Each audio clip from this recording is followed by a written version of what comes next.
What's up guys, NepentheZ here and welcome to another episode of Road to Ruin a Randomat. Today I am joined by a special guest. Yes. What's up, y'all? It's Weepila in the house. And we're going to be talking about YouTube today. First of all though guys, what you're seeing here is I'm entering the tournaments. Rob can't actually see the video, but I'm entering the tournaments that are new for the premium gold pack. I go on to win the tournament towards the end of the video, so make sure you stay to check that out. But hopefully you guys will really enjoy what we've got to talk about today, because it's something I definitely get asked a lot about. Weepila, I don't know about yourself, about how to get into YouTube. And every single day, man. Yeah, definitely. So basically we're going to just discuss, have a nice little discussion about the finer points of why you should get into YouTube and what you should expect from YouTube, I guess. Yeah, sounds about right. Yeah, so the first question I get, like more than any other question probably ever, is it worth me getting a HD PVR? And for me, like maybe it wasn't such a big a deal a year ago. Like quite a few people had standard definition, but today you have got to have high def quality.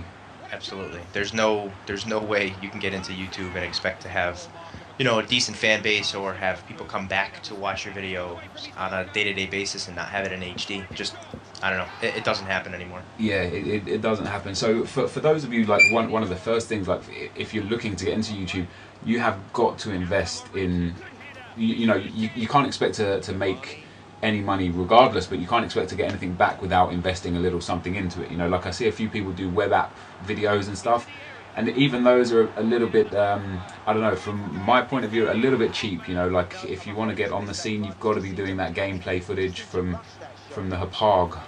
Without a doubt. Yeah, I mean, I know there are few and far between who are still in standard def and that still get a view, but you got to really have a good quality video in order for people to, you know, stay interested. Yeah.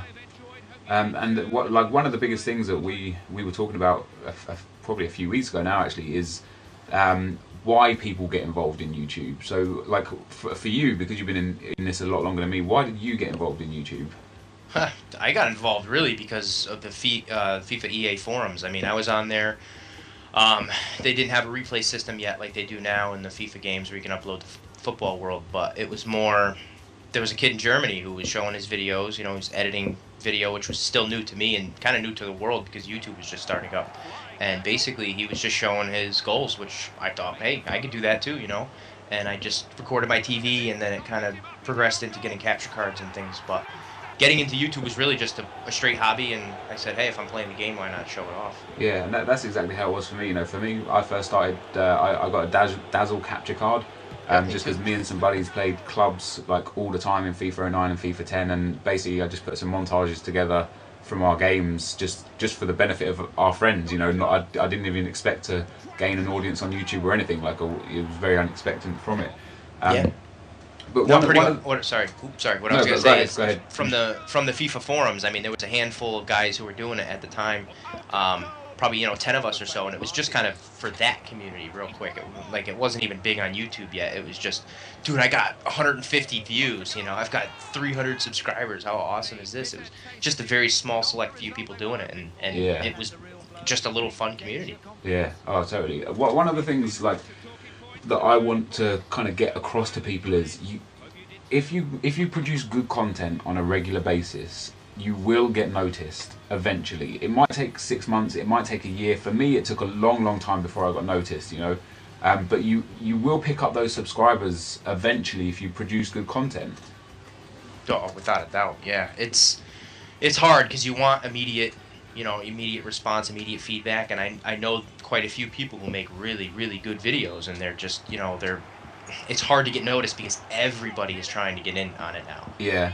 You know, 6 months ago, even a year ago, I mean, it was a main few FIFA guys doing it, or even anything for that matter, but it's just gotten so diluted with people trying to get in, and whether they're putting out quality or not, it's hard to get noticed. Yeah, you will if you're making the quality videos. That's one of the things. One of the things I tell to a lot of the kind of smaller channels that I talk to, because I do, like yourself, I speak to a lot of the smaller guys, like you know, hopefully giving them what I think is advice. It's probably just bullshit, but I just say to them, if you guys mix with guys with the similar sort of subscriber count as you, it's very, very unlikely that you've got the same core group of subscribers. Like from my point of view, like for me, and let's say you or Air Japes or Daniel Saurus or Anto Holland, probably a massive core group of our subscribers are the same people.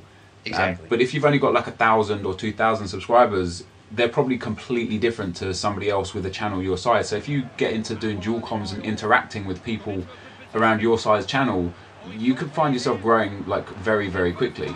Definitely, and a lot of these dual comms and stuff, people want to hear talk and interaction, which is, it's still, like I always say, it's new to me, but it really is. I mean, being a montage maker over the course of the last few years, it's still weird getting behind the mic and talking, but if you can jump in and get on a dual comm with some of these guys, you know, it makes for a more enjoyable, you know, view. And I don't know, that's what I would say for advice, is if you can, not if you got like 2 subscribers, you know, you're trying to hit up Zerka, you know, that's not going to happen. But I mean, most of the FIFA guys that I've talked to are pretty willing to help out, and even just something as simple as a dual comm, I mean, that could make or break it, you know. Yeah, for sure. And like with where was I going to go with it? I can't even remember. With social media is another way to get yourself out there. Oh yeah, Twitter is an absolute must. It seems like Twitter, you're getting more views off that than you do in the sub boxes. Yeah, half the time they're not working. But I tell you what, like I actually, like I wouldn't watch so many videos if I see like you or Hayes or you know, anyone in a community, basketball or whatever, like a video that's a FIFA video, I'll just go ahead and watch it because they've liked it. You know, like it's massively important to have your Twitter account connected to your YouTube account. Without a doubt. But unless you watch booty popping videos like me. I can't link it because I'm like, oh, what's Rob watching? Oh, FIFA, booty pop. Yeah, that's what the separate YouTube channel's for. Exactly. One thing before we're about 2/3 through the video now, but one thing we do have to address. I did say to you before, I don't know if we should address this or not, but like it has to be stressed. If you guys are entering YouTube because you think you're gonna make money from it, you're not gonna make money from it. Like, especially not in the very immediate future. It's going to take you 6, 12, 18 months before you're at a position where you're earning that proverbial YouTube money. Right. You've really got to have a love for entertaining people and creating videos and creating content to sustain making, you know, weekly, daily, you know, every few days videos. Otherwise, you're going to get very, very tired of it very quick. And definitely. And like I see a lot of people like, you know, not crying per se, but very upset that they're putting effort into their videos and aren't making money rather than aren't getting views, you know, and that's just definitely the wrong way to go about things. Yeah, if you jump in this and your sole purpose is to make a buck and not have fun doing it, you're going to be solely disappointed. How do I explain it? Pretty much. It's just that. I mean, it can get really hard and old to try to have to put out a video every day and keep up with it and, you know, deal with other things in life. But if you go into this as a hobby and say, you know what, if I make a few bucks on it on the side, that's great. If you're thinking you're going to be KSI tomorrow, it's not going to happen. Yeah, totally. And the other thing, like what I try and tell people as much as possible, which is real tough these days, but is to try and put out some original content.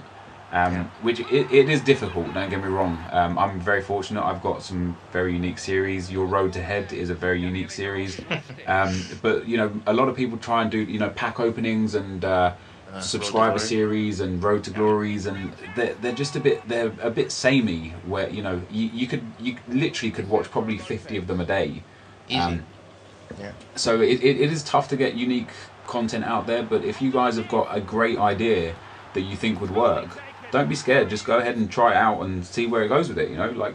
Absolutely. It's your channel. I mean, you can pretty much put up whatever you want. I mean, you know, it's just trying something new, and you'd be amazed at how many people want to see something new and fresh, because there's so much, like I said before, everything's diluted, and people are putting out these Road to Glories and things, and I can't even keep them straight anymore. Like, I look in the sub box and I'm like, holy crap, I can't tell who's doing what and where they're at in the series and stuff, and it's hard to keep track of. But if you've got a unique, you know, idea, just roll with it. See what happens. See if you get good feedback. If you don't, then scrap the idea and think of something else. Yeah, totally. If I were to give one top tip from myself to somebody starting out on YouTube, it would be to interact with your subscribers more than anything, because it gets them coming back to your channel. Not necessarily giveaways, but just questions and answers, and giving them reason to come back to watch your next video to see what you said. Absolutely. So, you know, if for those going to ask like of a top tip, from me, that's what it would be. But just to sign off the video, Repeater, what would your top tip be? Top tip would probably be the same thing. I've been interacting from day one since I've done this. Like I said, I started with the forums, so it's you got to have some sort of interaction with the people who are watching your videos. Otherwise, they're just not going to come back. Absolutely. And having fun. I mean, having fun. You absolutely have to have fun doing this, because if you don't, it is going to get old quick. And it's hard to say that, oh, you know, everyone's going to make it, because you're not. But you really got to put the time and effort into it, and make the quality videos, but also interact. Get on Twitter, talk to some guys, you know, get feedback from what people want to see, and then run. Absolutely. That's the end of the video. So thank you all very much for watching. Don't forget to check out NepentheZ's channel. I'm going to leave the link in the description, and a link to his latest Road to Head episode, which is a great video, by the way. Thank you, man. I appreciate it. Thanks for having me. No problem. It's been fun. See you later, guys. Peace.